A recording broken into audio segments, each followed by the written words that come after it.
সরস্বতী পুজোতেও থিমের ছোঁয়া।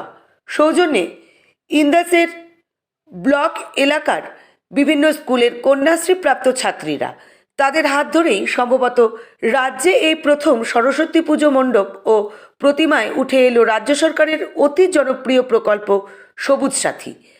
আর থিমকে ঘিরেই ইন্দাসের গোবিন্দপুর বাজারে মানুষের আগ্রহের শেষ নেই। মণ্ডপ সজ্জায় একদিকে যেমন পরিবেশ সচেতনতার বার্তা দেওয়া হয়েছে, অন্যদিকে তেমন প্রতিমাতেও রয়েছে বৈচিত্র্যের ছোঁয়া।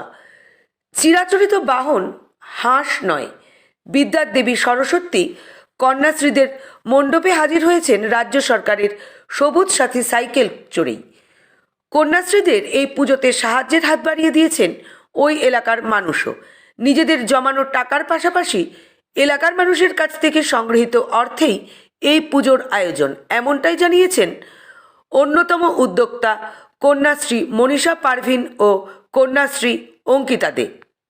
ইতিপূর্বে নিজেদের পড়াশোনার পাশাপাশি কন্যাশ্রী মনীষা, অঙ্কিতা ও তাদের বন্ধুরা মিলে থ্যালাসেমিয়া, বাল্যবিবাহ বিষয়ক সচেতনতামূলক প্রচার, রক্তদান কর্মসূচি সহ নানান সামাজিক কাজকর্মে বছরভর নিজেদেরকে নিয়োজিত রেখেছে।